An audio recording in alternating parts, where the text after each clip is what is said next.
Hello, and welcome to the Inside EVs podcast for April the 23rd, 2021. This is episode number 55. Our top stories today: Lyriq debut signals the end of ICE for Cadillac. Genesis G80 is brand's first all-electric, and Mercedes EQB launches in Shanghai. I'm Dominic Ioni, Inside EVs forum moderator and Inside EVs editor. Joining us today is Tom Moloughney, Inside EV's editor and host of the YouTube channel State of Charge with Tom Moloughney. We also have Martin Lee from the EV News Daily Podcast, available on all your usual podcast platforms. And of course, Kyle Connor joins us from the Out of Spec Studios. He also puts together fantastically fastidious videos for the Inside EV's YouTube channel. Please subscribe and tap that bell icon for notifications. Okay, so welcome, gentlemen of the panel and ladies and gentlemen of the audience. Let's kick it off by talking about what's charged up in our driveways this week. We didn't really talk before the show. Kyle, do you have anything this week that's battery powered? Well, we did some electric stuff this week. I put some Nokian Hakkapeliitta 10 EV specific studded winter tires for electric cars on my Tesla, and they are pretty cool. They're extremely loud around town at low speed because you hear all the studs gripping into the pavement. Yeah. But it actually worked out perfectly because we rode those Taiga snowmobiles right after last podcast, the electric ones. That we did a drag race against the Model 3. It's kind of silly because it was kind of on dirt, but that's going up literally in a couple hours right after this podcast goes live. So stay tuned for that. And these tires were pretty neat because relatively low rolling resistance. Surprised at how good the efficiency is, considering the studs, considering the tire compound. And we were at the top of a mountain when there was 2 inches of solid ice on the ground, and there was just a parking lot full of cars, no one going down. And we're like, well, let's go try these things out. So we went down the hill and honestly drove down like a normal car. You could just feel the studs gripping into the ice. There was no way we'd make it without it. And so just that was the first day we put them on, and it just happened to work out perfectly. And very impressive tire, I have to say. Very aggressive tire. This is not something you need to run in the Northeast. This is if you live in serious snow environment, this is what you put on. The Dakotas, or Canada. Say that again. The Dakotas. Sure. Yeah. If you live in North Dakota, for example, where it goes ice and then 9 feet of snow, these things are awesome. So yeah, very impressive. And those Taiga electric snowmobiles, because we hadn't spoken about them yet. Right. We were able to ride. Right? So 3 in total. We saw 2. Okay. They have the Echo, Nomad, and I forget what the other one's called, but it's their sporty sled, which I prefer actually. Didn't have that one there. They had the Nomad and the Echo. That red one you're looking at for our YouTube audience is the Echo. CCS fast charging up to 50 kilowatts, 25 kilowatt hour battery pack. 160 horsepower peak output. Really quite potent, I would say. Look, 160 horsepower isn't class leading for a snowmobile, right. But what you do get is instant torque. And I grew up riding sleds, used to do thousands of miles a year on these things, and it was so great to get back on a sled that's electric. Now, for my needs, where I need to go, is it going to work? Probably not, because we're going to want to go on long trips and adventures. But for ski mountains, if you have a ranch, it certainly can work in situations like that. Right on. So what kind of range do they say they get? It depends on conditions a lot, I guess. Yeah, totally dependent on rider conditions and driving style. I mean, they're saying 90, 100 miles or so on the bigger battery ones. But it's not bad. But the way I ride, I'd probably get 30 miles because it's just wide open. But 3 different levels of regen, which I thought was interesting. So it'll do full coasting. And because you have a big track and you're in snow, it still slows down a lot. Then you can go on a low regen setting, which does off throttle a little bit and then brake blending. So it actually has better brake blending than the Mustang Mach-E. And it has a high regen mode, which is the brake pedal is just friction brakes, and it's all one throttle driving. Now, I thought the throttle, there's a lot of little things that they need to fix, I think, in order to get to production here. I thought the throttle was way too light, so I actually didn't like the one one pedal, one throttle cable driving, whatever you would call it. But yeah, really good chassis, very strong chassis. It felt like the electric motor, extremely potent. Not much quieter riding this than like a new combustion sled, by the way, because you get a lot of track noise and a lot of electric motor whine. But yeah, incredibly fast. There's a video going up. You'll see it today where Alyssa and we were riding 2 up on the slow one, which was the 90 horsepower one. We were riding, I took her for a ride around in this thing, and you nail it, and the front skis just come right off the ground. It's awesome. Wow. So what's the top? I grew up actually myself on a Polaris 250 back in the day. And it would go 50 miles an hour, and that's how I drove like most of the time. Just pegged. Pretty much. Yeah. But except in the woods, 30 miles an hour because you're so many the humps and everything. But so what's the top end on this red one? Yeah, not sure actually, but had it up over 60, 70, 80, and it was still pulling hard. Okay, that's plenty fast. Yeah. I mean, we were jumping it. We were not easy on these things. We were hitting bumps. We were getting it in a little bit of powder. You can see Drew, who owns Martian Wheels, there on the red one. Getting in, a lot of boondocking up on one ski. Really just an awesome time. The guys from Taiga were super cool too. They were out here doing demos of the white one for fleet sales. So basically snowmobile tours out of ski mountains, which I see a huge business opportunity to go electric to reduce running costs. You have a set loop. You're not going away. You're not adventuring. It works great for this. So you don't need to worry about charging. And just an awesome concept, I think. But not, again, kind of like an electric car, there's no charging infrastructure here. So if you plan on not following a set route every day, it still doesn't work. But there's enough cases where this does work, where they'll sell everyone they can make. Unless you got a car that does vehicle to something, so... Yeah, but you can't get cars out on the trail. Oh, so it's literally that off-road then. You can't drive up there. Okay. Oh, yeah. No, where these go, no cars could even dream of going. Oh, yeah. Wow. Yeah. Snowmobiles, you're off in the woods. There's nothing. Yeah, you could be 50, 100 miles from the nearest building in some cases if you really go deep. So plenty of trails, especially out here in the Rockies, that are super intensive riding, way out in the middle of nowhere, very rural areas. And you won't be near any roadways. Yeah. Cool. Man. And they're from what, Quebec?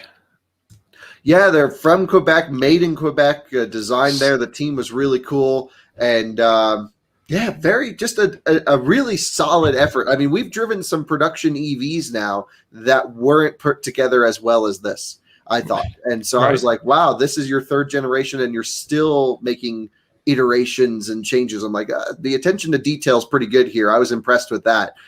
Certainly going to spend more time with them next season. Going to take them on an adventure. We're going to plan out a snowmobile route with chargers. It'll be kind of fun to see what we can do. Kyle, does that have any kind of battery management system to maybe precondition the battery? If it's bitter cold and you're charging, you want to, leave with the battery not, just, at 0 degrees. Absolutely. Yeah. So they were saying, even if it's down to, I don't want to misquote here, but it was ridiculously cold, like minus 40 C, which is the same as minus 40 F. Yeah. It takes 5 minutes to run their extremely quick battery heater to get it up to operating temp, which is about, they said that'll bring it to about 7 C, which is enough for it to regen.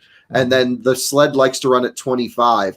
Now there is active thermal management for cooling, because keep in mind, people ride these things hard. You're going to be lots of throttle, lots of regen. However, there's no air conditioning compressor to basically do sub-ambient cooling electrically. The way you do this is, because it's sort of like a regular sled, you have cooling fins that run down the top of the track, or I should say the bottom of the chassis, that when the snow gets kicked up from the track, it hits the cooling fins and they circulate the glycol through. So you don't actually need a compressor. You can just cool it from the snow that you're riding on.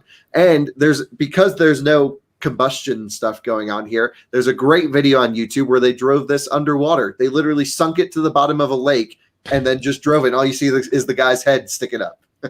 Wow, that's pretty awesome. Wow. That's cool. Okay. Hey, so Tom, you weren't driving anything this week, but I understand you had something very interesting that's going to help your future driving test. Yeah, so you always ask, what have you got charging up in your driveway? I have something in my drive right now that will charge up my EVs. We've covered this company before, Spark Charge. They were actually on Shark Tank and struck a deal with Mark Cuban a few months ago. And they make this portable DC fast charger. That's the pallet just arrived at my house.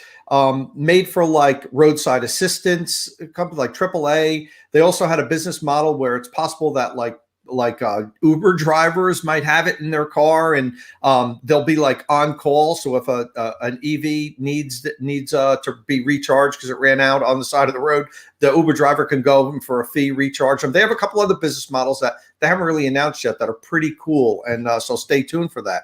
So I've developed a really good relationship with these guys since it was just a concept, and they delivered. This was like serial number 0002 of their units. Wow. And basically it's a mobile DC fast charger, CHAdeMO. And I also have the Tesla CHAdeMO connector. So what I'm going to be able to do with this now is when I do our range tests, I'll be able to drive on the highway at 70 miles an hour until the car just slows down and stops, and then just pull off on the side of the road. Now, Kyle's been kind of doing this all along.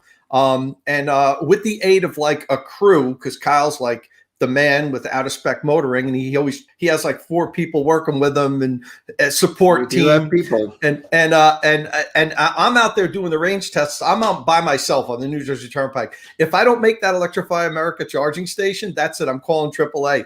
So I bail out usually when it's like 1% or 2% battery. And Kyle always busts my chops about it. He's like, not the proper way. See, there he goes. So now I'll be able to run the cars until they just die on the side of the turnpike. And then I'll have a car following me. I'll just have a friend in my pickup truck when I know I'm like, 20 or 30 miles from finishing up, and just say, hey, meet me on the turnpike and follow me for the last, half an hour or hour. And then he'll be able to pull behind me with the spark charger, and we'll be able to recharge the vehicle right there. And we'll get 100% until it dies for the 70 mile an hour range test. The first one I'm probably going to do is my 2021 Model 3. Everyone's been asking me, why haven't I done my Model 3 yet? Well, it was because I was waiting to get this system. Yeah, that's what it's called. It's the Roadie. And as you can see there, the top unit is like the brains. That's what does the recharging. But the 3 units below it are stackable battery packs. Modular.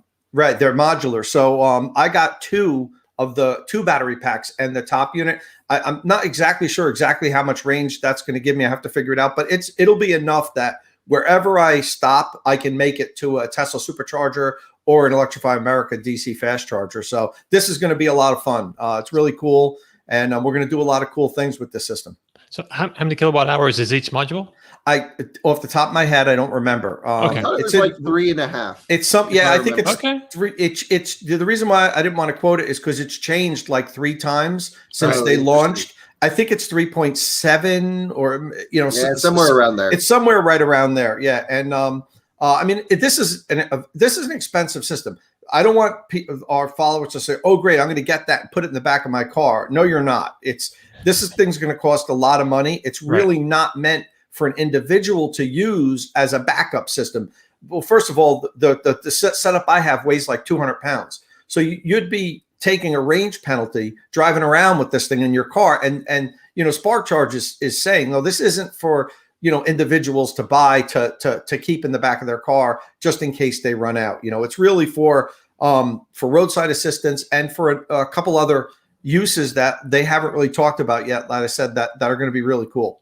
For 70 mile an hour range test, that's what it's for. It's perfect for what Kyle and I are doing. Absolutely perfect. Now, this is the CHAdeMO only system they have right now. So I have the CHAdeMO to Tesla connector. So I'm going to probably I'm going to see if I can get a new Nissan Leaf and then do as many Tesla vehicles as I can get. But then they're supposed to come out with the CCS version sometime over the summer, a few months from now. And when that happens, I'll probably send this one back and get the CCS version, because that'll allow me to do a much more wide array of vehicles with these tests that we do. So speaking of this is a really interesting topic, because we are in about 10 days or a little bit more, maybe 15 days. We're going across Montana with, 4 Zero motorcycles and 2 support vehicles, one of which we haven't decided what we're going to bring yet. And only on dirt, only camping, no interaction with other people, out in the woods the whole way across. We've just mapped it all out. And we have no idea how we're going to charge our stuff yet. So we went over to Lightning E-Motors. Remember that electric transit van that we reviewed here? They have a really neat battery system, which is 198 kilowatt hours. It's a trailer that's like 10,000 pounds, and it can do 100 kilowatt output. It can charge at like 180 kilowatts, and it's meant for like fleets of companies that have support vehicles. But I was like, hey, can we take this trailer on the Montana trip? We'll take like an F-150 Power Boost or something, and we'll tow this behind it. And they're like, yeah, that sounds great, but then it just has a CCS output. I'm like, no vehicle we're bringing has CCS because we need J1772 for the bikes. And we're bringing Brian from I1 Tesla's Model Y, the lifted Model Y, and that's CHAdeMO. So I was like, oh, the trailer doesn't work. So FreeWire, I think, has a solution for us. But if anyone else out there has a mobile battery pack solution that can fit on a trailer, we need to bring pretty much most of the energy for this trip. We are going to be stopping at campgrounds with NEMA 1450s a couple of the nights. A couple of them will be totally off-grid camping. And let us know if you have any solutions for this trip. And Rivian, if you're watching, go ahead and give Kyle I told Rivian about it, and I said, here's what we're doing, and we're also planning to do Alaska this summer, and if you'd like to get involved, we'd love to obviously showcase the vehicles. And they were like, yeah, that sounds great. We'll let you know when we have cars ready. And I think that's the holdup here. I'm not sure they'll have media vehicles ready in time. I think they'll have specialty use, like what happened with Long Way Up and with Emmy's Rebel Rally trip. I think they build special use, but those are pretty high profile events. This is going to be for a video series on out of spec motoring, which is a pretty small YouTube channel. So I would bet they tore down those vehicles afterwards too, just to see how, what held up and what didn't. Yeah, I'm sure they did for sure. I would hope so, at least. Well, the Long Way Up they did for sure. I know that for sure. We saw 6 Rivians out in the desert a couple weeks ago. And we were just driving down when we were doing our ID4 road trip. That video will go live Monday, by the way, on Out of Spec Motoring. And just saw 6 Rivians going this way, 2 or 3 ID4s going this way, big waves all around. It was really fun. All the electric pickup trucks are out there in the desert. There was a line of, I think we have a post on Inside EVs of a bunch of Hummer EVs doing crab walking down the highway in the desert. Yeah, that was actually out here in Utah. I think that was right outside of Moab, and that was pretty neat. It was cool to see them out in Moab pushing the vehicles.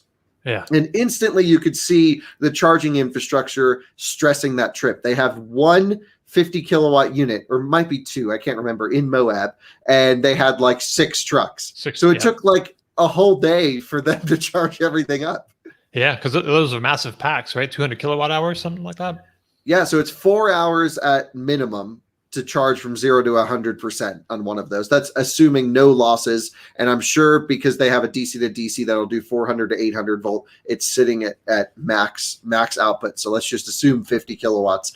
And, if you want to go out off-roading with your buddies out in the desert or out in Utah, for example, that's going to be the biggest problem. So I think solutions like Spark Charge to bring around will be cool. I think, FreeWire has this Mobi Gen. They discontinued it, but I'm like, can we bring it to Montana? It's like a mobile battery pack that's 40 or 80 kilowatt hours, somewhere in there. These solutions might be worth actually trailering behind a support vehicle to bring your EVs around off-road. Right on. Kyle, there was a guy that I know I have his contact information. I forget the name of his company. When BMW launched the i3s, they took a fleet of like 50 of them around the country. This was back in 2014. And all there were orange ones, right? Yeah, exactly. And there were no solutions to charge them on the road. There were very few DC fast chargers wherever, because they did this whole tour around the country. And they hired him, he's here in New York, to build a trailer with 2 giant diesel generators that can recharge the fleet of i3s. He might still have things like that available. If you want to reach out and that'd be awesome. Yeah, I'll get you his contact information. The goal for optics is to not charge off diesel for this Montana trip. We want to show, but at the end of the day, we still got to do the trip. So, if we got to charge on diesel, we're charging on diesel. There's not a lot of options right now for what you're looking at, Yeah.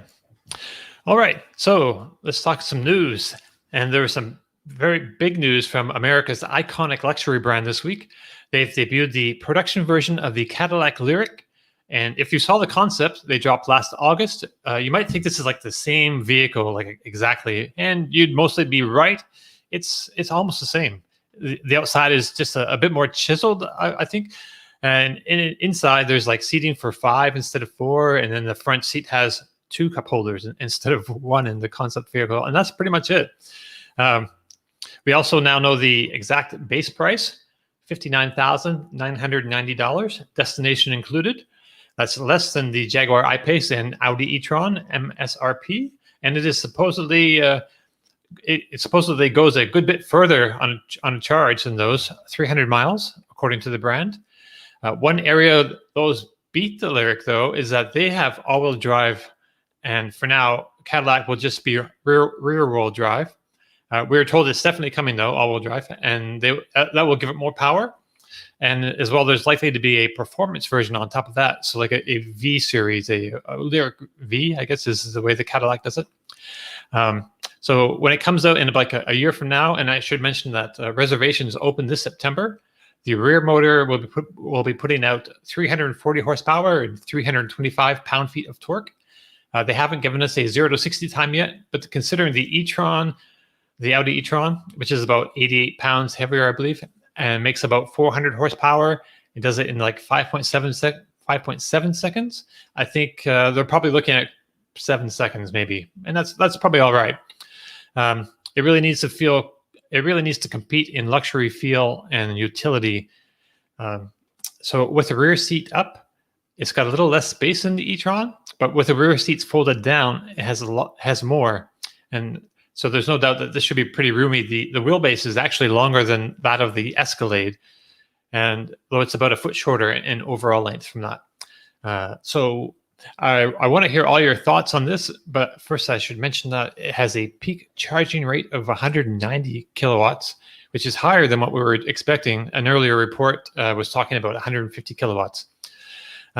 We don't know what the charging curve will look like exactly, but they say it can add 195 miles of range in 30 minutes.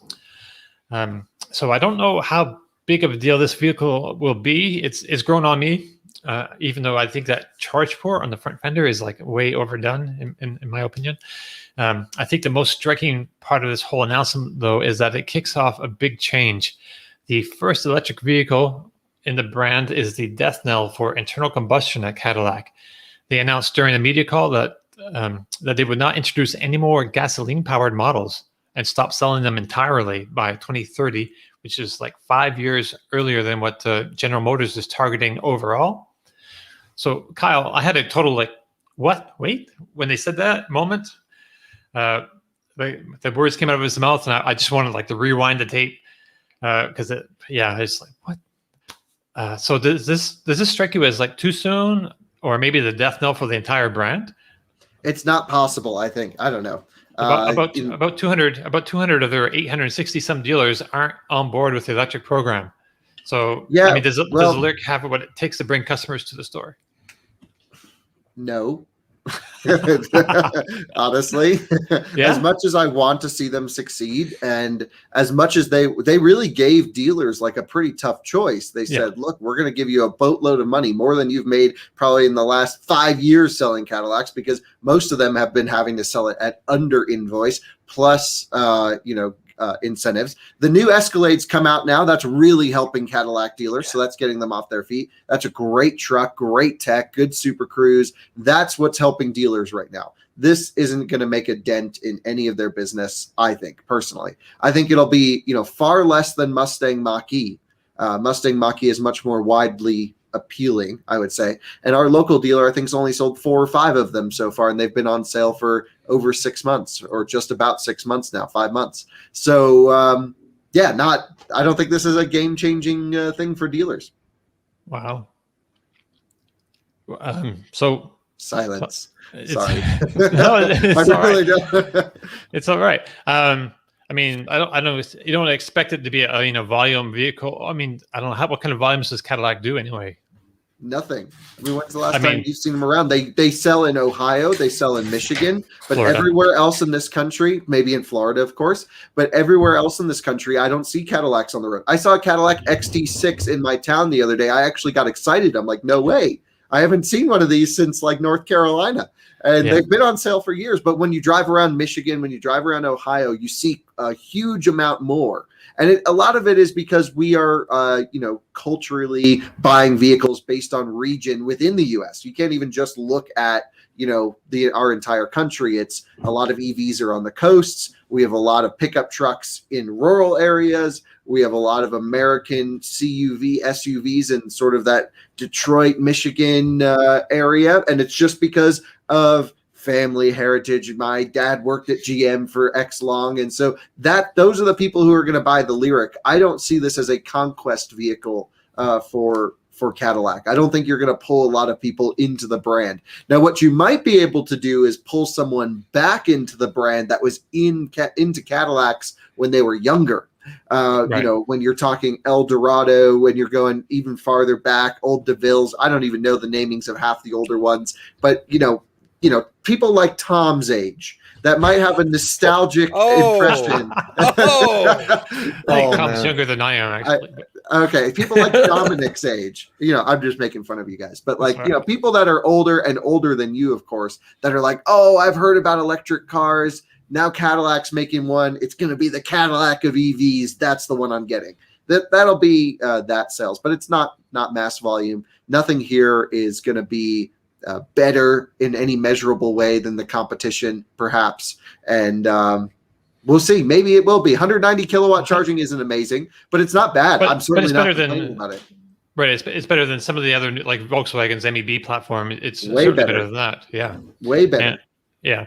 But it's not quite up to. Probably going to be less efficient. Right. Probably, but we don't know yet. We don't know. Yeah, let's see. Let's see what GM's been working on. I mean, look, let's hope this thing blows us away. I think from a technology standpoint, it better have Super Cruise. I think it will, and it's going to have a good sound system. And it's going to have great air conditioning because every GM product has the best air conditioning. Right. So let me point out, Jucka just made a comment here. It says Cadillac U.S. light duty sale in U.S. only 130,000.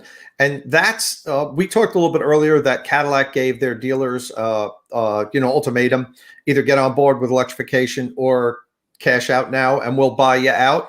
I think they used that as an excuse, to be honest with you, because they realized they had too many dealers. The Cadillac wasn't the brand it was 20, 30, 40 years ago. There were too many dealers, and that was weakening all of the dealers. They needed to cull some of the herd and have less dealers, and that would strengthen the dealers that they have. So they kind of used electrification as an excuse. Because the sales are so much less than they were 20 or 30 years ago. They had way too many dealerships.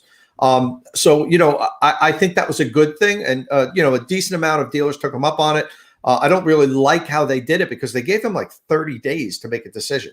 It was like in September of last year, I think they told them, and they had to make a decision by the end of October. It was like, okay. And this is decision, life altering decisions for people that own these dealerships. Yeah. They couldn't think about it. It was like, the deal's on the table, negotiate your deal in 30 days, or that's it. You're all in. And then you've got to buy $200,000 worth of equipment for high voltage batteries and all this stuff and everything. So they really put the dealers' backs against the walls. But I think in the long run, it's going to be healthy for the brand. I agree with Kyle that this isn't going to move the needle. Like, Cadillac's not going to sell, 100,000 of these in the first year. But I think it's a really good first step. I want to see the vehicle in person. I like how it looks. I'm not thrilled with the grille on the front. It really looks like every other, the grille to me looks like every other car that would debut at the Shanghai Auto Show last week. It really. Did you see that whale thing that debuted, that translated? The translation from the Chinese characters to the US was actually whale, and it had a whale like finned front end. You guys don't know how disappointed I am that COVID has stopped me from going to all these Asian auto shows. These Chinese shows with in Shanghai, Guangzhou, Beijing. I love those shows. They are awesome, and so it's so disappointing that another one went by. But hopefully, I think the way we're progressing now, I think maybe towards the end of this year, we could restart travel and so forth. But let's keep our fingers crossed. And Kyle, you and I want to do a nice trip. We have a trip to China planned as soon as we can.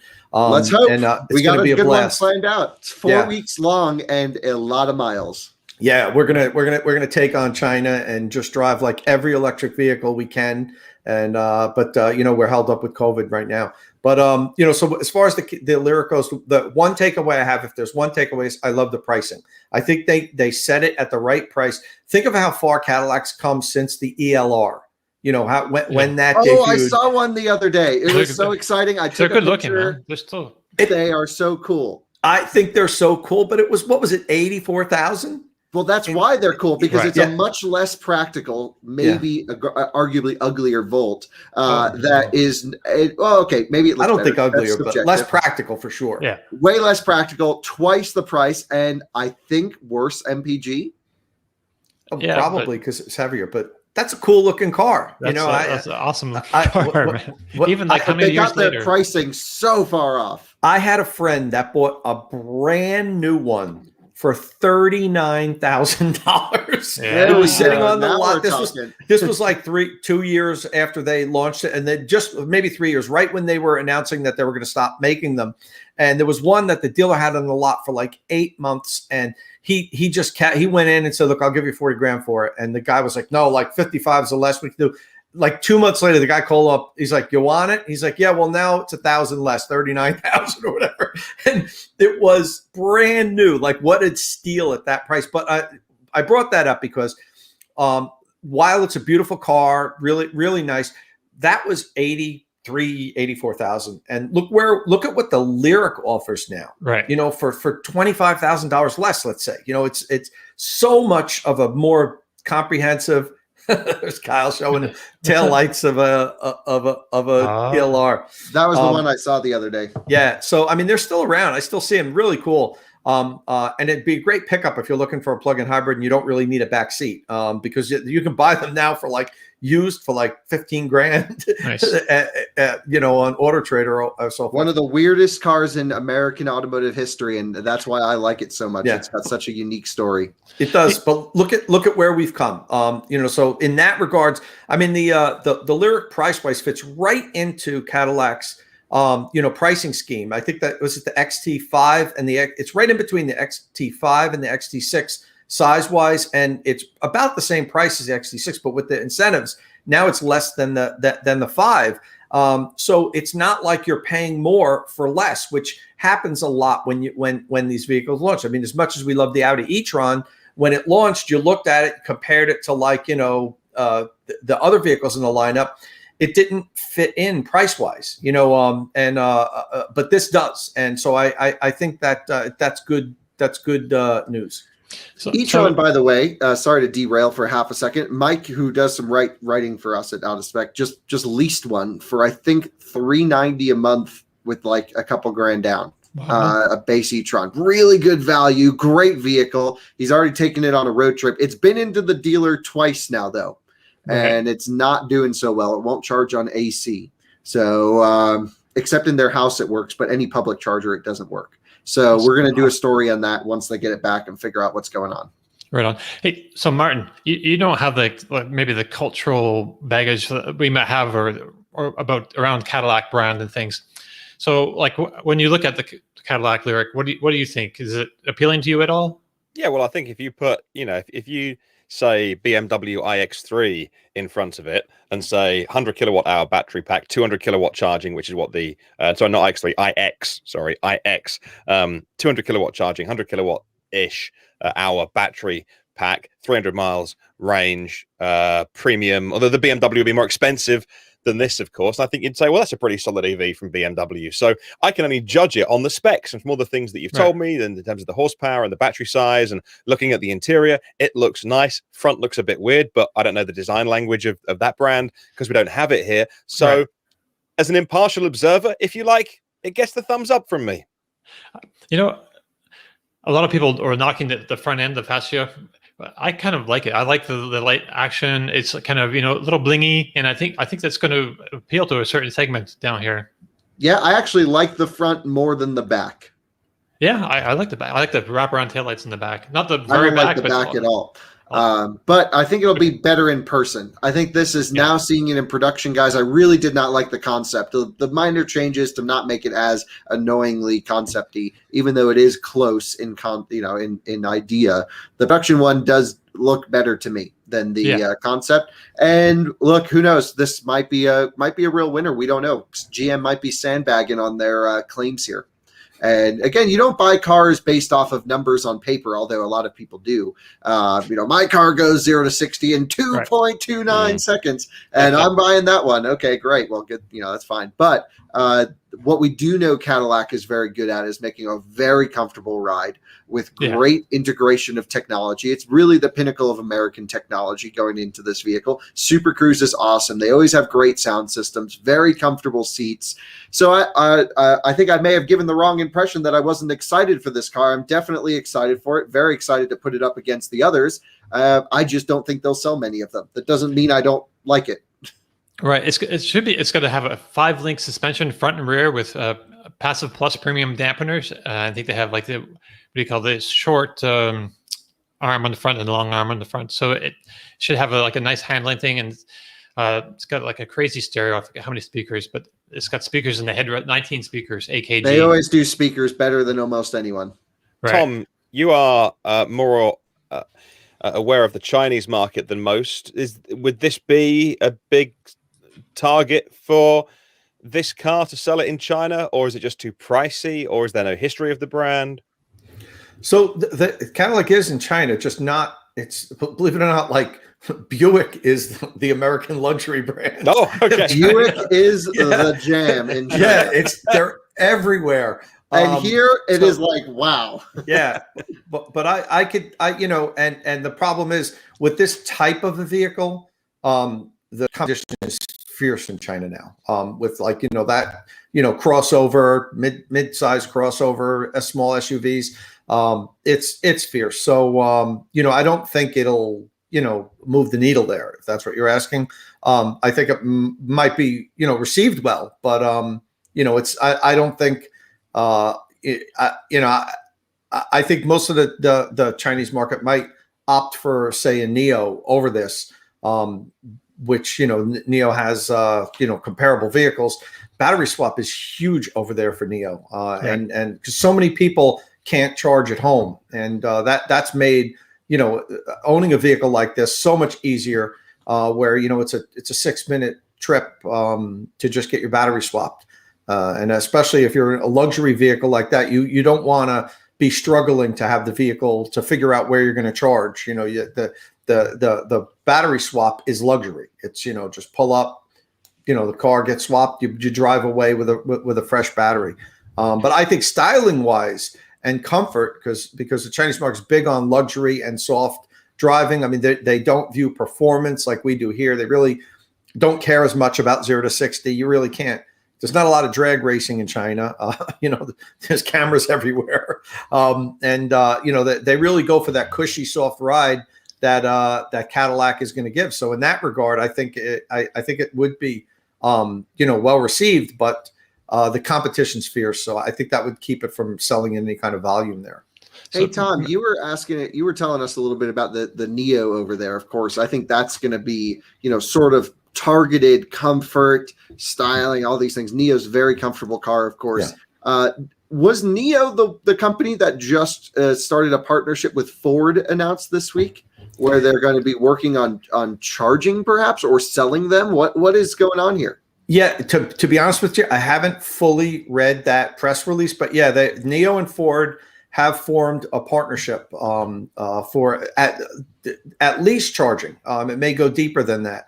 And one of the things I found interesting about that was when I went over to last year and spent time with Neo, I got to speak with one of their top executives. The guy's first name was Izzy. Really, really cool guy. And we've maintained a relationship. We still keep in touch on WeChat. And he left and went to work for Ford of China, and he is the senior program manager for Ford Mach-E of China.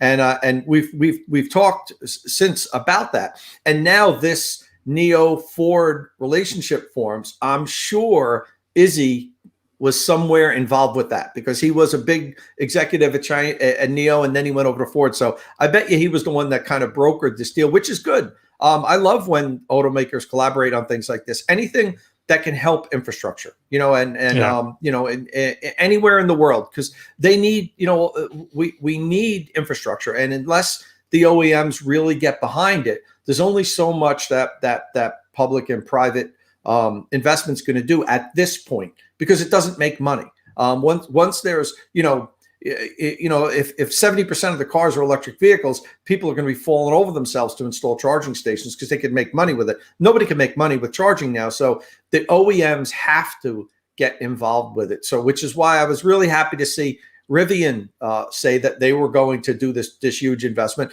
Not so happy that it's going to be, Rivian only. We debated that a few shows ago. But I like the fact that these automakers are going to put their money where their mouth is and say, look, we want to make sure our customers have a good experience. We're going to spend, hundreds of millions of dollars and invest infrastructure. And I'm fine if they partner to do that. There's nothing wrong with that. So I think this is good news for China, at least, with Neo and Ford getting together. Yeah. And speaking of infrastructure, I think we're going to try to have an infrastructure show, within the next couple of weeks or sometime exactly. We're not sure exactly when, but pretty soon. So if you have any ideas for who you'd like to see or questions you'd like, addressed, please let us know. You can hit us up on Twitter, on the Inside EVs forum. That would be great. Yeah. But so let's move on to some more cars. All right. So towards the end of last week's episode, we showed you a teaser from Genesis. That's the luxury brand of Hyundai Motor Group. I said it looked like a sedan. And even though the post from our friends at Motor One pointed to like an SUV. And so at the time, or this one time at least, I was right. And so behold, the Genesis Electrified G80. It's a powerful luxury sedan with all-wheel drive and impressive charging speed. It made its grand debut at the Shanghai Auto Show and signals the entrance of this young brand. It's only 6 years old, so into China. So we do expect it's coming to the US, though. It is built on the bones of the gas-powered G80, which just debuted itself like just some weeks ago. And it looked pretty much identical, I think. I don't know, maybe Kyle can point out some differences in a bit. But what's interesting here is the Kia and the Hyundai just revealed their first models built on the eGMP platform, designed to be electric from the ground up. And Genesis should be showing off its own eGMP crossover pretty soon. But this is not that. It's like a compromise. So it's all-wheel drive. It can actually disconnect the front motor for increased efficiency. And it's got lots of horsepower, 365 horsepower, 516 pound-feet of torque. And that's enough to send it to 60 miles an hour in 4.9 seconds. And that's plenty fast. And it can be fast charged at a maximum of 350 kilowatts, like the Kia EV6 and the Hyundai Ioniq 5. It can go from 10% to 80% in under 22 minutes. So that's part of the eGMP platform kind of system that they've put on this other platform. So, however, what does that translate to in range? And that's the question, really. So its total range is only given in the highly optimistic and outdated NEDC test, and that's 300 miles. So I'm thinking maybe 240 miles. I don't know. Obviously, though, that's the compromise. So depending on where they price it, it may be all right. The gas-powered version starts in the low 40s, I believe, or the previous generation did at least. So if this can come in under 50,000 and also take advantage of the $7,500 tax credit, it may actually do pretty well in the attainable luxury niche. So, Tom, I don't know if you had a chance to look at this car yet, but Do you think it would be this would be a hit in China? Yeah, I think it definitely would be. I mean, it's luxury. We know Genesis makes some great cars. I think it looks really nice. It gives me an Audi feel for sure. But I think it looks great. And the range, 300 on NEDC isn't great. You said Right. 240. I would say 220-ish maybe. And that's it might not be as important in China as it would be in the North America market. Maybe not even as important in Europe. But I know here in North America, we 250 seems to be the minimum what most people really accept. I know a lot of electric vehicle enthusiasts are probably gonna tell me I'm crazy, and the Audi and the I-Pace are fine at under that. But I talked to a wide variety of people that have never been involved in electric vehicles, and really seems to me like 250 is kind of like what they will accept as their first electric vehicle. But look, I think it looks really cool. The price is going to be super important, as you said. I think you just said if they can deliver it under 50,000. Is that what you said, Don? I'm just guessing. Yeah, I mean, I think that would be a home run if they could deliver this under 50,000. I wouldn't personally expect that. I think that this is probably going to be somewhere in the 50s starting. But if this was 47, 48, starting MSRP, I think that would get some attention even with the lower range. Yeah, Kyle, what do you think of this? Well, and what's the difference between this and what's the difference like style wise between this and the gas one? The only thing I'm seeing right now is the front grille is filled in versus the regular. Now I have I'm trying to figure out in like 2 weeks a Genesis G80 coming, the gas one, obviously. This is the new generation. Yeah, brand new. And I'm going to spend a week with it like I do with most cars. And I think it might be worth, let our audience decide. But if you want me to do a video on the car speculating, or basically I think it's going to be the same shell, same interior, everything's going to be the same, just with the addition of electric motors. So I can do a video saying like, here's what we expect the Genesis G80 EV to drive like and to feel like, and the features and stuff. And that might be pretty good, because I know a lot of electric audience don't watch combustion reviews. This car has been out now for a few weeks here in the US, out for reviews. You'll see them posted now, and so we'll have our turn with it, but we can do an EV flair with it. Great car. Look, I'm a big fan of Hyundai Kia products. I think they're driving well. Really love their combustion stuff, actually. I think they're hitting they understand what buyers want from EVs, or buyers like me, fast charging. And 350 kilowatts, awesome. Range, not that important. It's all about the charging for me. And I think if you really think about an EV for a certain use case, I'm not saying everyone falls into this category, but 99% of the time, a person might drive from home to Starbucks to work to back, which is like 20 miles. And then you kind of do that. And then when you go on a trip, you're like going on a trip. And that's where range doesn't really matter. It's all about how quickly can you recharge and get back on the road.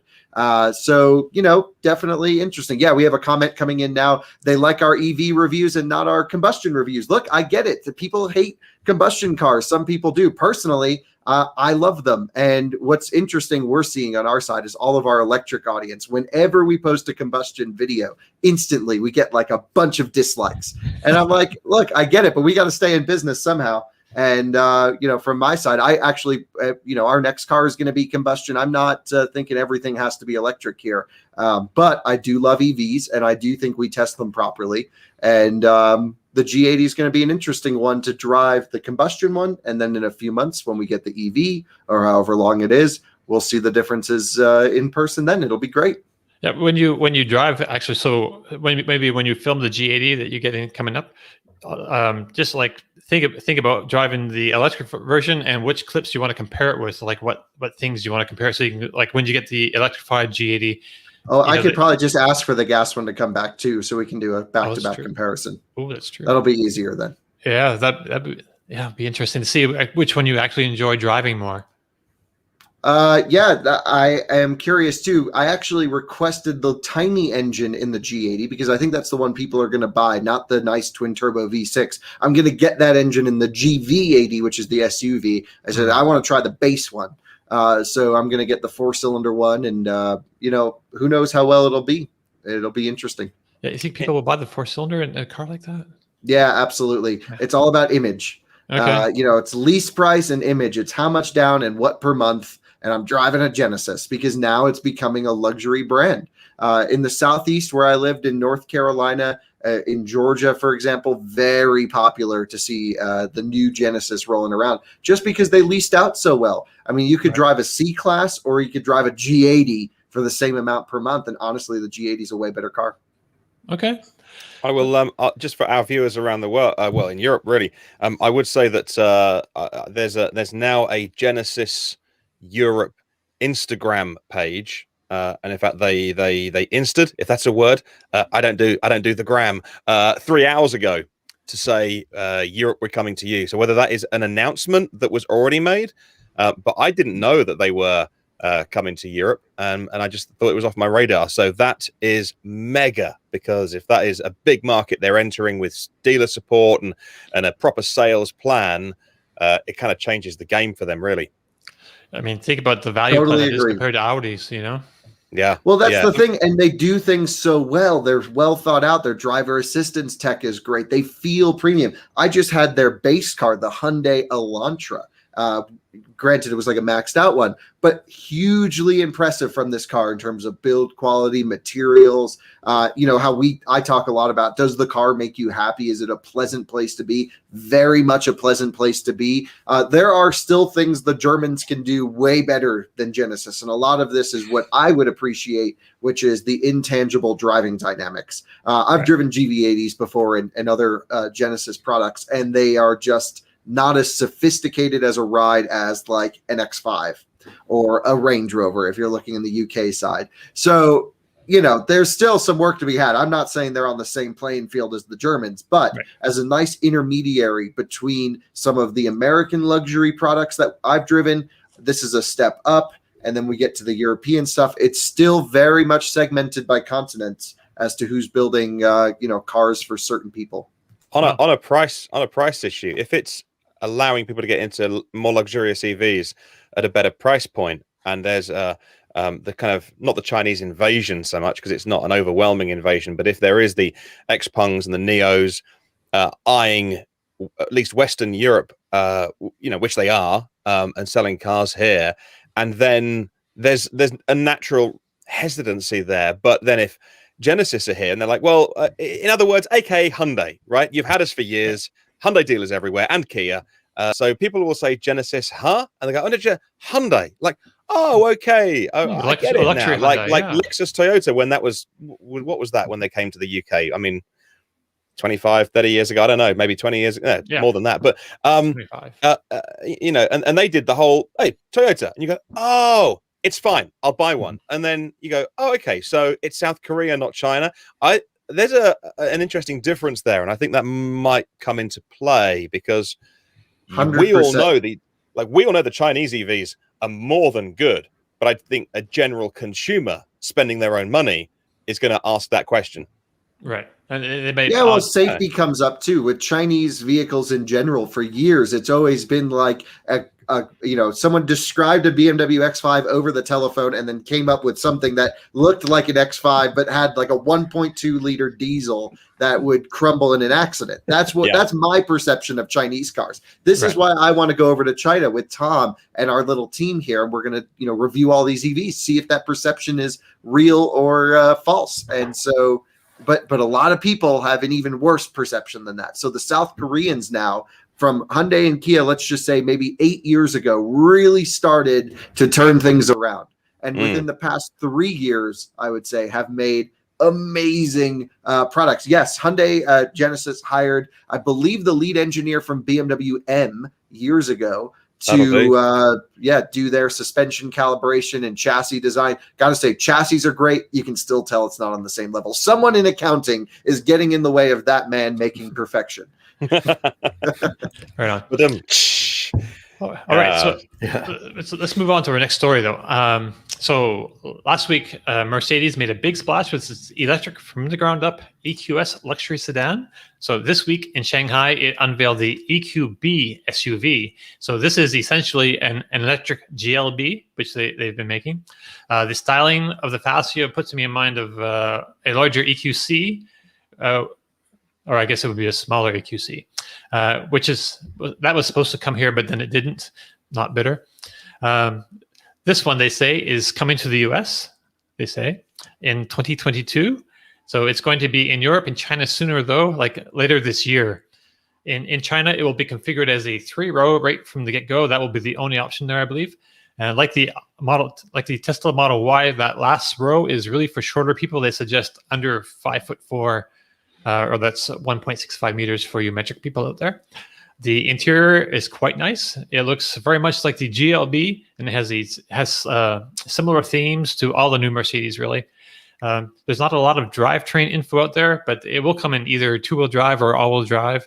And there's at least 2 battery size options. I'd be surprised if they offered more than just the big one in the US. One of the smaller ones offered in Europe will be 66.5 kilowatt hours. Power-wise, we should expect something more than 269 horsepower. In China, it launches with the AMG trim line with 288 horsepower, which seems a little bit low for an AMG, but maybe it's just because China. It's the AMG line, not the AMG. It's big difference. Okay. Well, some body bits and some styling. We shouldn't have this conversation because of the legacy of AMG, but it's like BMW's M is now on everything. M Sport. This is like, I made it look like an AMG, but nothing behind the looks is different. Right. Okay. So range for the all-wheel drive version, the EQB 350 4MATIC is said to get 260 miles on the WLTP test. So expect a bit less than that from the EPA. The front-wheel drive version will do better, though, of course. No prices yet or charging speeds. I don't know. Kyle, is it? 100 kilowatts. Oh, 100 kilowatt peak charging? Yeah, same as the EQA. Okay, that makes sense. I mean, it's just, okay. So is this something that you think will excite Mercedes buyers here? It will excite my sister who just graduated from college, who loves, she wants the image of a Mercedes. And, I'm speculating here. I haven't talked to her about this, but, this is something like her that would like great, just out of college car, you want to put it on a lease, build credit, whatever it is, and drive a Mercedes. This is how most GLB buyers are right now. Much younger audience than the rest of the Mercedes lineup. Personally, I think the Combustion one looks 8 times better than this. I love the way the Combustion GLB looks. I have one of those coming on loan too. Yeah, really love it. I love boxy things. I think it's so cool. I like how blatantly they just ignored aerodynamics. And I think it works. I think here they've made it rounder, not sold on the front end. There's that rose gold key, sort of signifying the copper within an electric motor. That's their whole thing for every EQ design. I'm sure. How many board meetings do you think it took them to come up with that? But, good looking car. Don't love the front end design as much as the Combustion. Still like it. The specs look pretty bad. Not going to lie. Not looking great here. But for like an inner city, Miami car, you want to drive around, maybe LA, you're just cruising around. Sure, why not? So I don't know what kind of price tag you think this will be. Yes, probably 55 for like a maxed out or a mid spec one, because the GLB now is like 39. I think they're like 40 grand up to 60 grand. Let's just say that's the window they operate in. So a bit lower than the Cadillac Lyriq. Probably. This is not going to be as luxurious as the Lyriq, my perception. But you can't get a 3-row, and you can't get that in the Lyriq. No one's fitting in that 3rd row. Right. It's useless. Just don't spec it. If you have kids. It's got the Isofix kids seat point, so you can put the babies back there. Yeah, good luck trying to squeeze your child back there and buckle it in through those little tiny rear doors. Yeah, they are quite small, and the boot and the boot area is much smaller because it's on the MFA platform that is not designed for EV, so they've kind of had to squeeze things in where they can. So it's lost about 75 liters of space inside. So yeah, it's tight. It's a compromise. like I said, there'll be enough sales to sell every one of these they can make. It's a desirable car from a styling and an image standpoint. The interior looks great. Love Mercedes interiors. I think MBUX is one of the best. I love the ambient lighting. I think it's a very pleasant place to be and to spend time. But, for me, does it interest me like at all? No. It's just that charging sucks and the range is probably going to suck too. They are still making as much of a song and dance about talking to their cars as they did with the EQS a week or two ago. And I just don't all of the press stuff I read made a real big deal. Rather than talking about the EV side, which I obviously look for, they're still trying to bang on about how you can do the Hey Mercedes thing and talk to the car. I hate that. It doesn't work. It doesn't work. So it's also because that's the keyword. So people say, I love your new Mercedes. Of course, it springs into life. Every time I do a review. It takes ages but you can change that. You can change I didn't know that. Well, you can do that. But it takes ages to go away and get the results for what you've asked for. And then I don't know. I don't understand it. I don't want to talk to my car. I probably will eventually. I don't like voice integration into cars personally. I know people who do use voice quite heavily. Alyssa's grandfather, who's like almost 90, drives a Model 3 and he does everything voice. And I'm like, that kind of makes sense because he's driving and I showed him you can talk and I gave him a list of all the commands you can do. It works there. But for me, I could just hit the buttons faster than I could ever wait for this thing to process what I just said. I agree 100%. And we're getting back to the naming thing. You can change the names, but you can't use another automaker's name. Like you can't program it to say, "Hey BMW." It won't accept that. Let's do that. Yeah, I talked to one of the managers about that when we were doing the test drive and they were going the system. And I think I asked them, "Can I make it say, hey Tesla?" And he's like, "No, it won't accept that." If you ever are in a Mercedes, ask the Mercedes. You say, "Hey Mercedes, what do you think of BMW?" And it will just trash BMW. It's great. That's funny. I love that kind of pleasant nature thing. That is really funny. That's good. I tried it in a BMW recently. They were like, "Sorry, we know nothing to say about Mercedes." I'm like, "Oh, come on, we need to have a little battle here." Yeah, it would have been better if it just said Mercedes. Never heard of it. Never heard of it. Yeah, that's what the answer should have been. Right on. Hey, all right. So next up, we have a vehicle that's a pretty big deal, despite the fact that it's just a concept. That's because it's the Toyota BZ4X concept. The BZ in the name stands for Beyond Zero, and this will be the first of 7 BZ models launching globally by 2025. Toyota is saying that they actually have 15 battery electric vehicles by that time, so not everything is BZ, but the BZ4X looks very much like a production vehicle. The crossover SUV was developed with Subaru, and it's built on the electric version of its Toyota New Global Architecture. So that's the eTNGA platform. We don't know when it will come to the US exactly, but they do say it will launch globally in 2022. That's next year. So it may come as soon as then. Like many electric vehicles, it has a long wheelbase, short overhangs, so the passenger compartment is maximized. Also interesting is that there is a yoke steering option, like the new Tesla, if you get the drive-by-wire system option. Now, I didn't see this mentioned in the US media US media site, only the global one. So this might be so maybe if you want a yoke, you're gonna have to buy like a Tesla Cybertruck. And speaking of trucks, Toyota is saying that they'll have an all-electric pickup truck soon, by the way. So that's kind of exciting. And I have a feeling it's going to be part of this BZ line. I think the BZ is going to be crossovers and this truck. But so to be honest, I didn't really like the exterior design so much when I first saw it. And the interior doesn't really excite me either.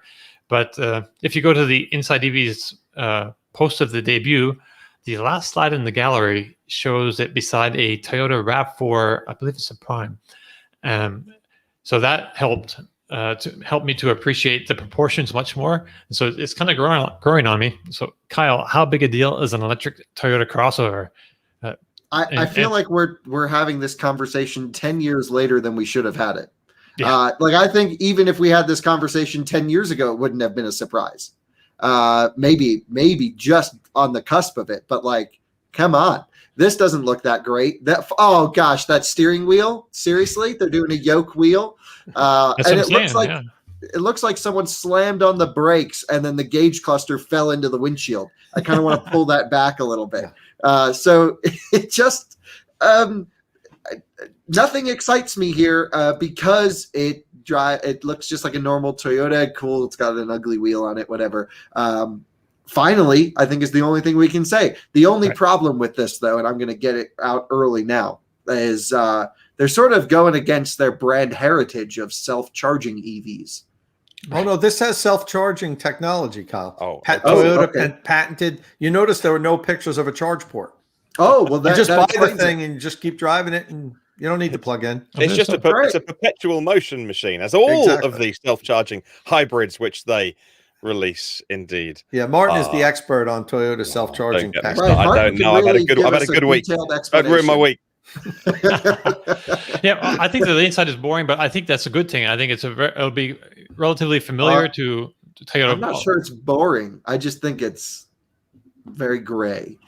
Yes, right. Which translates to me as boring, and it has like the high center thing. But yeah, but Toyota was there was a survey recently, and Toyota was seen as like the top electric brand, second only to Tesla. And so, like, people are ready to buy electric Toyotas. They think they already exist. Yeah, yeah. And let's cutting past all my jokes about self-charging hybrids and Toyota.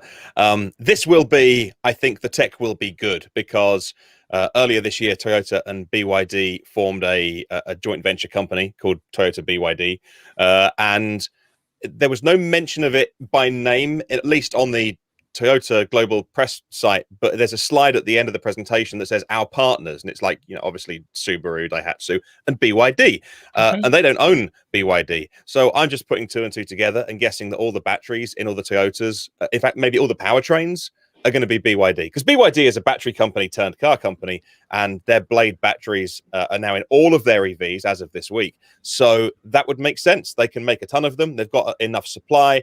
And I would presume, I don't know, that this new company, which when it was set up was very flowery language, like, BYD and Toyota have committed to work together on developing future EV technologies. Not that anyone said, but I would presume that all of the Toyota have gone, you will supply all of our batteries, and here's here's a big checkbook. That's a serious contract if that turns out to be true. I'm guessing. Yeah, and in which case, it'll be good. It'll be, if it's true, it'll be really good. Yep. This car is, look, there's a ton of Toyota only buyers. I have some in my family. I know plenty of people that, reliability, they like the image. They've been driving Toyotas forever. They feel good to them, and that's awesome. And finally, like I said, 10 years later, we have a properly good Toyota EV coming in 2022. What Model S came out in 2012, right? So this is 10 years after when Toyota could have done this. Well, they did have the RAV4. They did have the RAV4. That was California only. And look, I've reviewed every generation RAV4 electric now. They're honestly pretty neat, but not game changing. No DC fast charging or anything like that. For example, Model S was years ahead, light years ahead of that car. And so now it seems like a pretty good effort here, and they're going all in with 12 models. But will they have the same problem as the plug-in prime RAV4, which is they're not going to bring enough to our country? Oh, well, that was massively underserved. Right. I think it was purposely done, Martin. I don't think they wanted them to sell. And we're always hard on Toyota here, and for good reason. Toyota, I don't think any of us ever doubted that Toyota could make a great EV. They just didn't want to. We're not that hard on Mazda or Subaru. Those are small car companies, limited resources. We almost could see that they can't invest, $3 billion into an electrification program. They're going to follow up. But Toyota is one of the biggest car companies in the world. They could have just banged out a killer EV 10 years ago, as we're saying here. And it's not just that they decided not to do that. They then went on over the past decade to just continually to talk down about electric vehicles. They've had numerous advertisements. They went after the BMW i3. You know, they compared it to the Lexus. It was in a desert, stuck because the Lexus just drove by it smiling. And you know, there were ads in Martin always points to in the UK, and they've just constantly attacked electrification. And that's, I think, what really I know that's why I am so anti-Toyota when it comes to this. And it's still just talk. In their last press release a month or so ago, when they said they're coming out with all these electric vehicles, they even at the bottom there was this disclaimer that basically said, well, you know, we're making them, but plug-in hybrids are actually more environmentally friendly if you take a look at the entire life cycle and the mining and the, you know, the manufacturing. You know, we really should be doing plug-in hybrids now, but you know what, we're going to do full EVs because, you know, hey, we love the environment. You know, it was just like it contradicted itself. So they're still they're kicking and screaming, being dragged into this electrification. So, you know, I just can't get on board with this yet. You know, I follow the head of PR for Toyota here in at least in the UK, if not in a larger area of Europe. And this week he tweeted, you know, I'm just swatting up on the Mirai before our big UK press event next week. And I replied to him and just said, you know, I've been a big critic, but he doesn't know me and I don't know him. I said, look, that's great. Hydrogen, very clever, well done. But just promote what Toyota's good at and don't spend any time talking down electric cars. There's that whole thing of, you know, if you want to have the biggest building in town, you can build yours bigger or knock other guys down. And that's what Toyota have been doing for 10 years, trying to bash EVs. And no, people, you know, people have short memories, and people will, you know, Toyota fans will buy Toyota EVs when they bring them out. So we're too close, and you know, it's not that. And he didn't reply to me, but it's just weird. It's in a week that maybe even been the day they were talking about this car and 15 EVs by the middle of the decade, and he's tweeting, "Oh, I'm so excited for our hydrogen UK launch." And you think there's still a disconnect there, yeah. And it's not my problem. I mean, good luck, Toyota, but it seemed odd. Yeah, and it's been constant. This isn't a one-off, Martin. Like, you know, this has just been what they've been doing for the last decade. And it really, you know, and I'm a Toyota buyer. I've owned like 7 or 8 Toyotas. I have a Toyota Tacoma in my driveway right now. Yeah. You know, and I've said I'm not going to buy another Toyota product, and not because they just chose not to build EVs. You know, you don't want to build them, that's fine. You want to, you know, you want to be the next, you know, Polaroid, that's fine with me. But then don't at the same time, as Martin said, tear down the other guy's building. And that's what they've done. They've just constantly done this. We choose not to plug in. There it is, right there. Beautiful. Palm okay. Right there, man. Well, I tell you, we choose to plug in. So, you know, keep your vehicles and be happy. You know, so I can't get excited yet about it. And but in that same sense, I know what you said. There's gonna when they do come out with an EV eventually, hopefully 2022, like they say. We don't know yet. Still talk. It'll probably be a very good EV, and it'll probably be lines of people lining up to buy them because Toyota has a really loyal following. So, hey, you know, go for it. Yep. And it's like, is it bigger than Volkswagen? I can't remember which is bigger. They keep going back and forth. I think Volkswagen Group is biggest right now, but it kind of has been a battle back and forth. It's a huge, you know, they make a lot of cars, so it's a big deal. And 15 battery electric vehicles, I'm not sure how many of those will be available here, but that's less than 5 years, and that's not a very long time. So yeah. All right, let's move on.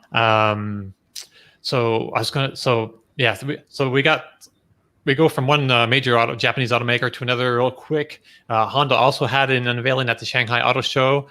It showed off the Honda SUV E prototype and the Breeze PHEV, PHEV. These seem pretty much aimed at the Chinese market, so I don't want to spend a lot of time on them. But the SUV E is said to go on sale there next spring, which is pretty soon. This is the first all-electric from Honda in that country. They say they plan to bring 10 Honda-branded EVs there within the next 5 years. Similarly, the Breeze PHEV is for China as well. And that's actually a GAC Honda, their Chinese partner there. So despite going on sale relatively soon, there's like nothing in the way of specs for either of these. So, you know, there it is on the screen. I don't know if you want to let us know what you have, if you have an opinion about this or not. It's kind of disappointing. There's nothing about, you know, the rest of the world. They have the very lovely Honda E city car. Yeah, bring that to the US, please. Right. Perfect for daily driving and around town. Love Yeah. that. I love it, but I have to tell you, Kyle, it won't sell here. It won't. No, but it would sell to two I love people, it. you Yeah, and no, me. there's a good amount of people like us enthusiasts that would love it. And I see some of the design language in the vehicle Martin just had up on the screen Looks good. from the Honda E. Yeah, it's got that like kind of little bit of retro feel to it. And that's such a cool little car. But I tell you, we just won't buy tiny little hatchbacks here in the US. It's been proven, and that's why people won't bring them here anymore. That's why Volkswagen didn't bring the ID3 here. Yeah, not why the Mini numbers is they need doing to so sell to make poorly. money. Mm. Yeah, they need like cars. They need to sell. The cheaper they are, the more they need to sell. Exactly. to make money. Yeah, it's not like they won't sell any of them, but they Right. won't sell enough to make it worthwhile bringing them here. Right. So I wanted to get onto this next one because it's this is the one from Shanghai that has me pretty jazzed. This is the Audi A6 e-tron concept, and it is pretty hot, if you ask me. It's a very sporty looking sedan, but with a fastback. It's completely unrelated to the current Audi A6. It's the first car to. It's the right Audi. It's the first car to sit on the premium platform electric. That's the PPE platform, which is kind of a high-end platform for Audi and Porsche, and it's not to be confused with the J1 platform that's under the Porsche Taycan and the Audi e-tron GT. This is going to be under a few cars now, cars and SUVs like the Porsche Macan coming. So the Audi e-tron A6 is said to have a 100 kilowatt hour pack, good for 434 miles or 700 kilometers. It's a very powerful with 470 horsepower and 590 pound-feet of torque. That's good for a sub 4 second 0 to 60. The PPE platform gets different batteries from those in like the MEB platform. That's the big one for Volkswagen, and it has an 800 volt system like the J1 under the Taycan. They say maybe slightly different. We're not sure how that configures 400 and 800. They say though it can add 186 miles in 10 minutes, which is wow. 10 minutes, 186 miles. That's great. That's what 300 kilometers. That's a mix of crazy efficiency and crazy low 350. states of charging, but yes, please. Right. So 5 to 80% in under 25 minutes. I mean, that's crazy. Yeah. It's going to be built in Europe and China, but sold worldwide. So, Tom, you're a cultured man of exquisite taste. Do you see anything here that you like? Well, my discerning palate has. Yes. To put it bluntly, I know we're running up against it on the time. Yeah. This thing is gorgeous. I love it. I think it looks awesome. That is my taste. I think that thing, the side's a little funky with the black, separating the gray on the top and the bottom. I'd want to look at that in person. You could probably spec that out to be. You probably could. You know what I mean? But maybe I'll like it once I look at it a little bit longer. Just a little odd that it cuts it like that. But I think this is a gorgeous car. The specs look fantastic. Hey, bring it. Get this thing out there and get it in showrooms. That is a really, really beautiful vehicle. And with those specs on charging, large battery, Audi, we know Audi does charging well. This thing looks like it's going to be a winner. Yeah, Matt's got the right idea. Avant, please. Absolutely. Yeah. If this was a wagon, I'd be like, take all of my money, and that's what I would want. This Can you imagine? Great. Oh, that'd be freaking awesome. There you go. Just draw a line.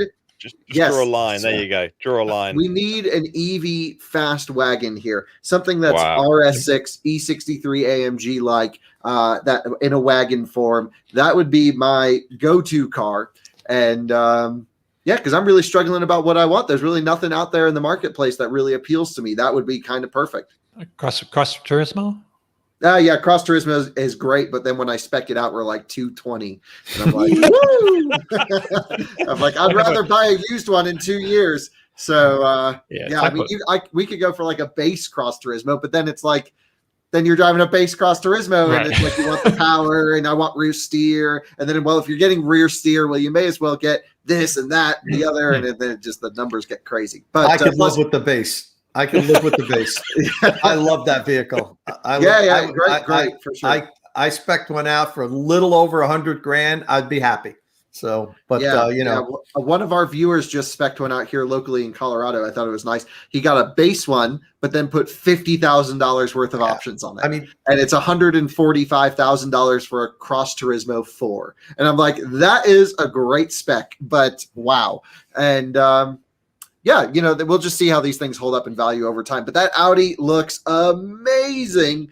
And I like that it looks like a liftback, whereas the A7, which has always been a liftback, is now going to a sedan. So Audi's all confused over there, Right. and no one's really talking to each other. But if they can just make that just like that, Right. don't change anything. It looks just make close. it production. Yeah. It looks Because close. There's concept cars, and then there's concept cars that are close, and the specs aren't anything that they couldn't really do now. So in terms of battery size, 800-volt technology, I know the platform's being developed, but that's not a million miles away. So styling, tech specs, it was on stage, I think, but the windows were blacked out, or maybe that one wasn't in China. So there was one Audi they were hiding the insides for. But look, that's not a million miles away. No, it's pretty close. And We're close. It's pretty exciting. This drivetrain is going to be under a bunch of other vehicles coming up. A little high end in the market for me personally, but for I think it creates a lot of excitement around the abilities of electric vehicles that will be trickling down in pretty short order too, over the next 5 years. Well, Audi has just been launch. They have been rolling everything out. I mean, on their Twitter and the US page forever, it's been, we're leading the electrification something or other. And but they only had one model. They only had the e-tron SUV, and now we're starting to see that tagline come through. And Audi's really being pitched as just the spearhead of Volkswagen Group's electrification efforts. It just took maybe a couple of years for them to really get all the products in line and then to hit the market hard. And really exciting, I think, because I think Audi builds a great car. They always have. I think, if anything, their electric vehicles are way more dynamic and way more comfortable than their combustion vehicles. And a lot of fun, a lot of ways that we can test these things coming up for sure. Simon Matthew makes a great point here. Wait till Bentley gets their hands on this platform. Yeah, that's what I'm Electric is perfect for luxury vehicles. Yeah, for ultra luxury, a Rolls, a Bentley, certain Bentleys. Some Bentleys are a little bit, it's one step down from a Rolls, and people do use them as daily drivers, but typically not a road trip vehicle, although I have seen people road tripping them. You never see anyone road trip a Rolls. Nope. And that's where it's perfect. You don't even need to put DC fast charging on a Phantom. Just put a 60 kilowatt hour pack in there and a great air conditioning unit, and you're good to go, because it'll just sit in the garage most of the time. but it's got the kind of charging specs that you expect in something like a Bentley. It's got you mean this platform, the capability. For this A6? Yeah, for sure. Well, Bentleys have not been amazing the last few years, if I'm honest. They've been glorified Audi Q7s. Right, they're resting on their styling, I think, to a large extent. Oof, that's not a great way to rest on. Have you seen the Bentayga? That thing is ugly. Yeah, that's not really my jam. Yeah. So, okay, we're up against it, but I did want to really quickly mention the Xpeng P5, because it's kind of an important vehicle. So last week we showed you pictures of the Xpeng P5, and now it's officially been shown in Shanghai, and reservations are open. The Xpeng P5, they say, is going to be the first mass-produced vehicle with Lidar, and it's more of a family city car. A commenter on our post on Inside EV said that the Audi A8 has it already, which it did, but it was only used up to like 37 miles an hour as part of its traffic jam pilot driver assistance package in Europe. But Audi dropped that like a year ago. So this is going to have XPilot 3.5, which is a level 2 advanced driver assistance system, and it's got a raft of different sensors tied in. So can you tell us a little bit, but real quick, in the car, Tom? Sure. Yeah. So I spoke with Xpeng about this vehicle, and it fits in their product line perfectly, because they have the G3, which is a compact SUV, and then they have the P7, which is a long-range sports sedan. Really quick, kind of like between a Model 3, Model S, and fits in that range. Now, this is a totally different vehicle. It's a family sedan. It's not going to have the power and speed of the P7 or the range. It's made for Chinese families that live in cities. And you really don't need a lot of range because they don't do as much road tripping quite often in China as we might do in the US or even Europe. So the range isn't as important as a family haul around the city. And so they're focused on luxury, comfort, and advanced driving technology. This car can do navigation guided pilot in the city. That's the new X-Pilot 3.5. X-Pilot 3.0 that's in the P7. It needs does it on highways and on very, very limited secondary streets.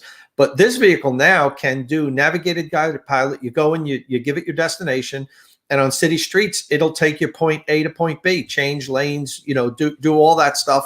And it's the first vehicle in China that can actually perform that level of autonomous driving. And it adds 2 LiDAR sensors to the previous X-Pilot, which already had 12 ultrasonic sensors, 14 cameras. It's really, really some good tech. And what I like about Xpeng is they're doing everything in-house.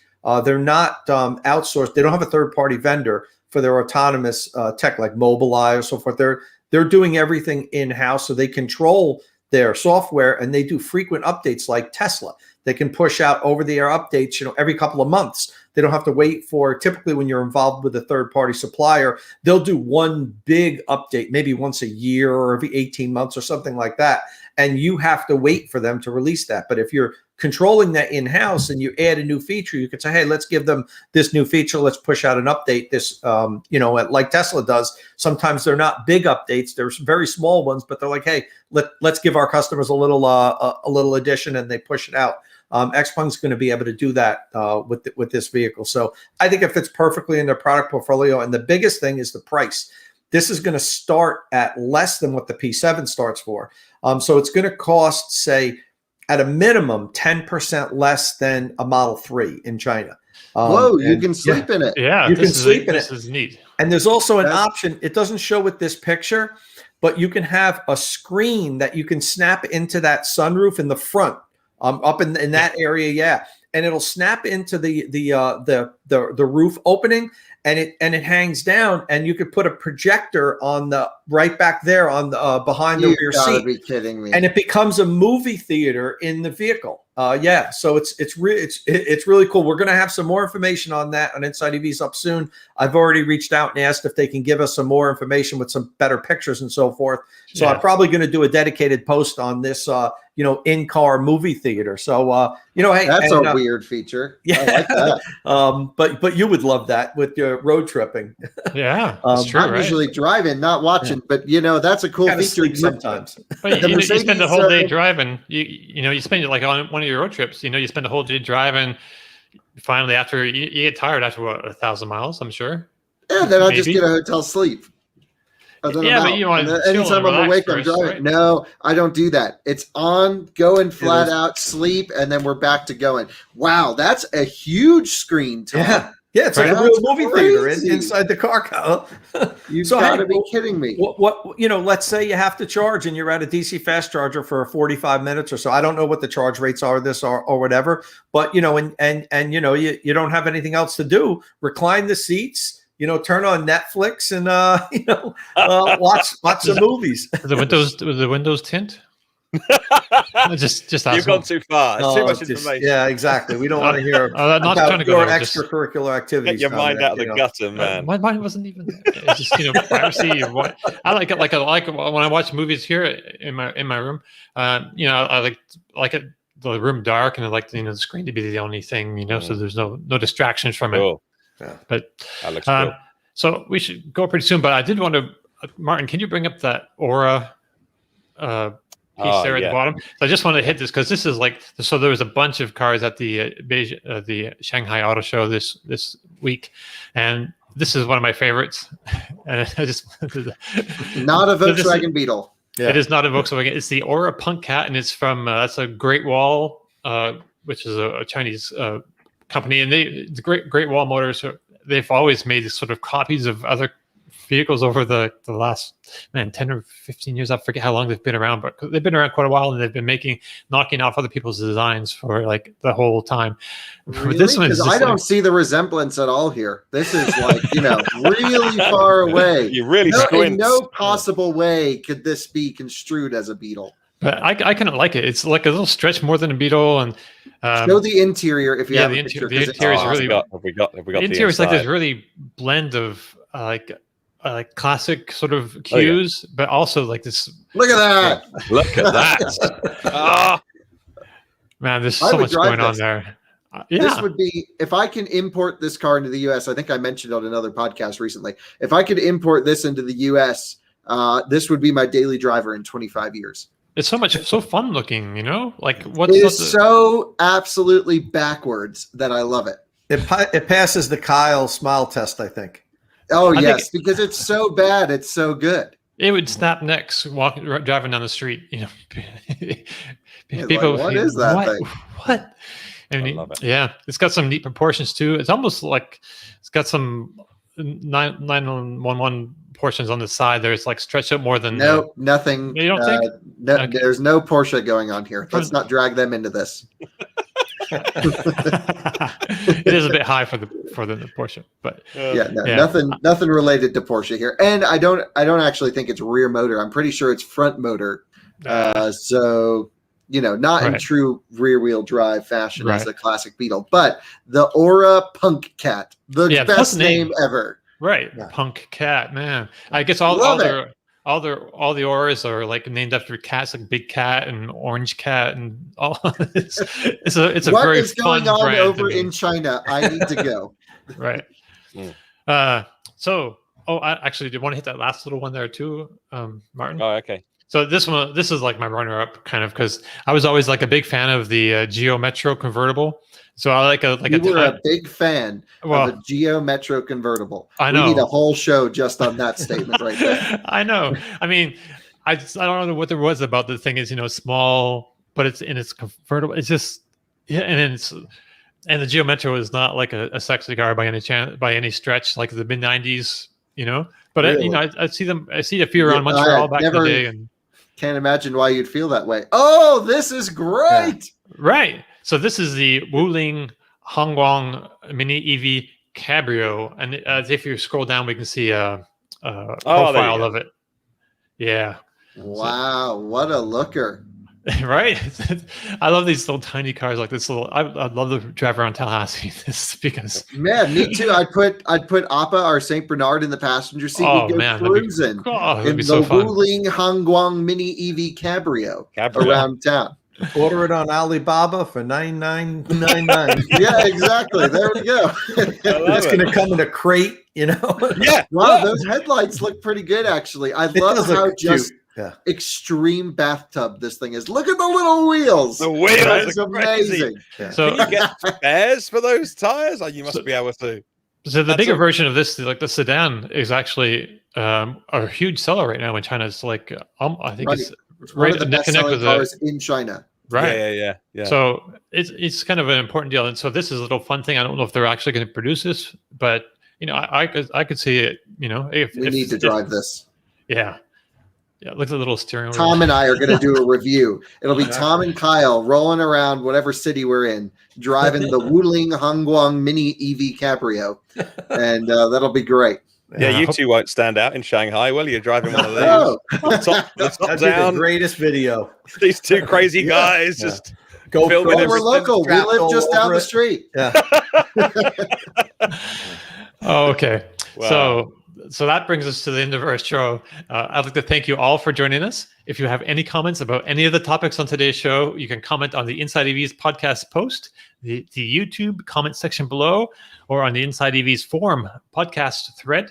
If you like the show, please give us a thumbs up here, or if you're watching on a different platform, please give us a like or a quick review. Like, share, comment, do all the things. Yeah, right. Do all the things. Yeah. So don't forget, you can find and follow our panelists here on Twitter. Tom Mologny is at Tomolog. Martin Lee is at EV News Daily. Kyle Connor is at Out of Spec. I'm at Dominic_Y. Please subscribe and tap that bell icon for notifications. And we'll see you all again next week. Ciao.